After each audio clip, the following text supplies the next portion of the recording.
In the unforgiving desert, where secrets disappear with the wind, an old bloodhound named Bishop caught a scent that would change two broken lives forever.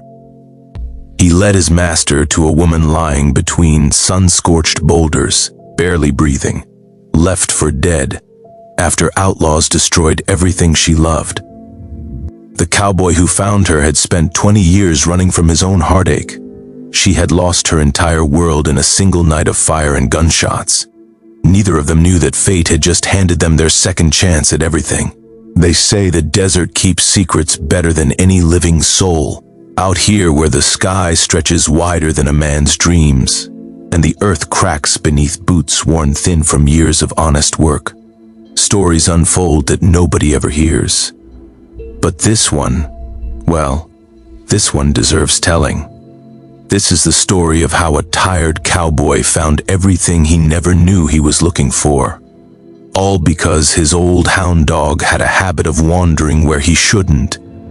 Eli Thornton had been riding the same stretch of New Mexico territory for going on 12 years. He worked the Sullivan Cattle Ranch, the biggest spread within 3 days' ride in any direction. 42 years old, weathered by sun and solitude, Eli had made peace with the likelihood that his life would continue exactly as it was until the day the good Lord called him home. He had his horse, a painted mare named Josephine. He had his dog, a bloodhound called Bishop, who was getting on in years but still had more spirit than sense. And he had the open range, which asked nothing of him except that he keep moving and keep the cattle alive. It was late September when everything changed. The summer heat had finally broken, leaving behind mornings that bit with cold and afternoons that still blazed hot enough to make a man regret wearing his heavy jacket at dawn. Eli had been checking fence lines along the eastern boundary of the Sullivan property, a job that took him far from the main house and kept him camping under stars for days at a time. Bishop had been acting strange all morning. The old hound kept lifting his nose to the wind, whimpering low in his throat, then staring off toward a rocky outcropping about a mile distant. Eli had learned long ago to trust that dog's instincts. Bishop had found lost calves, warned of approaching storms, and once led Eli away from a rattlesnake den that would have surely killed Josephine had they ridden through. So when Bishop finally broke from his side and went running toward those rocks with a determination that defied his aging joints, Eli followed. What he found there would haunt his dreams for years to come, though not in the way one might expect. She lay in the dust between two boulders, her body curled like she had been trying to make herself small, trying to disappear into the earth itself. Her dress, once fine by the look of it, was torn and caked with dirt and dried blood. Her hair, the color of dark honey, spread around her face in tangles. And she was so still that for one terrible moment, Eli was certain Bishop had led him to a corpse. But then he saw her chest rise, just barely, just enough. Eli dismounted before Josephine had fully stopped. He knelt beside the woman, his hands hovering over her, afraid to touch, afraid not to. Bishop sat beside her head, whimpering, his old brown eyes filled with something that looked remarkably like concern. "Easy now," Eli said, though he wasn't sure if he was talking to the dog, the woman, or himself. "Easy." He touched her forehead, burning with fever. Her lips were cracked from dehydration, and when he lifted one of her eyelids, her eyes rolled back, showing only white. She needed water, shade, and a doctor, in that order. The nearest doctor was in Millbrook, a full day's ride. She wouldn't survive that journey. Not like this. Eli made a decision. He lifted her as gently as he could manage, startled by how light she was, how fragile she felt in his arms despite the lean muscle he could feel beneath her torn clothing. He got her onto Josephine, then mounted behind her, cradling her against his chest with one arm while he guided the horse with the other. The Sullivan Ranch house was 4 hours away. The line shack where he had been staying was 20 minutes. He rode for the shack. Those 20 minutes felt like 20 years. The woman drifted in and out of consciousness, sometimes crying out words he couldn't understand, sometimes going so limp that he had to press his ear to her chest to make sure her heart was still beating. Bishop ran alongside them, never straying, never slowing despite his age. At the line shack, Eli worked with efficiency born of years of tending sick cattle and injured ranch hands. He laid her on his narrow cot, stripped away her ruined dress with as much respect for her modesty as the situation allowed, and wrapped her in clean blankets. He boiled water, mixed it with the small supply of salt he kept for preserving meat, and carefully dripped it between her cracked lips. He bathed her wounds, which were numerous but none life-threatening on their own.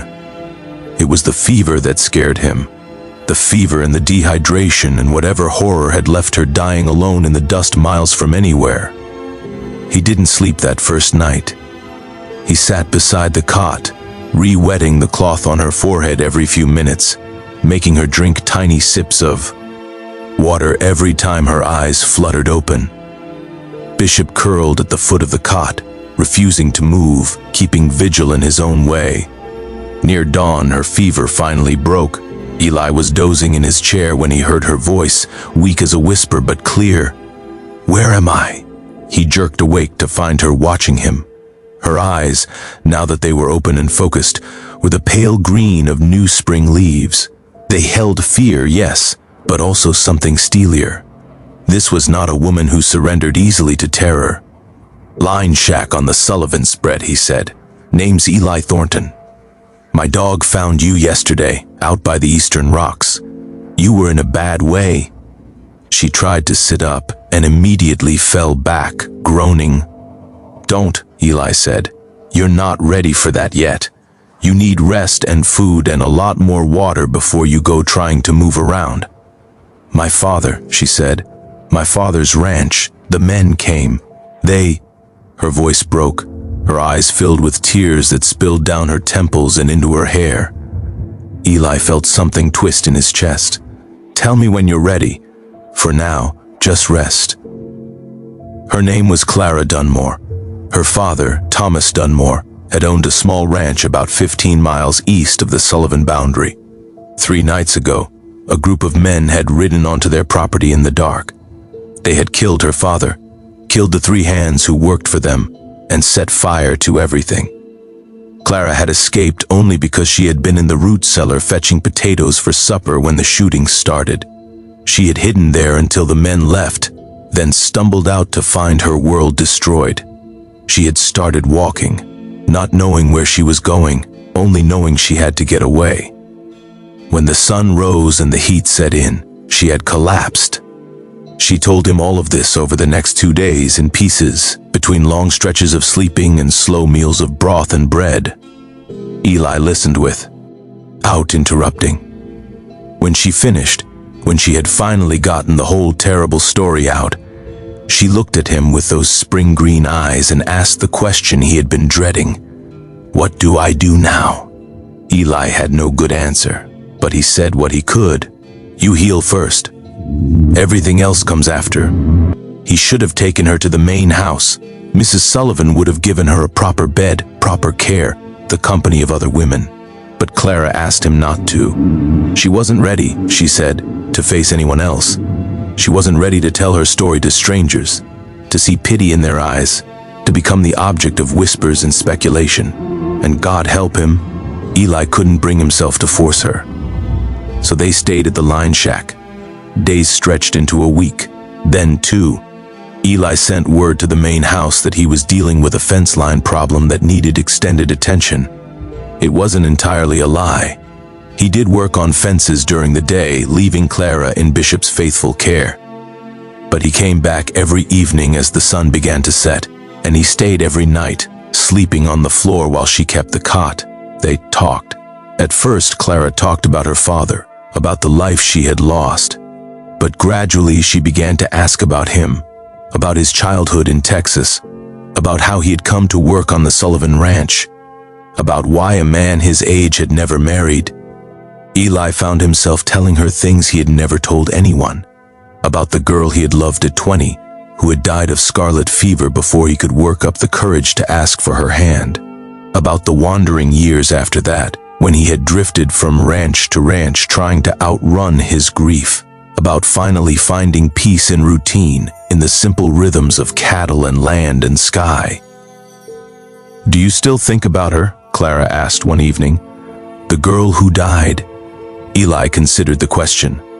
"I think about who I was when. I loved her.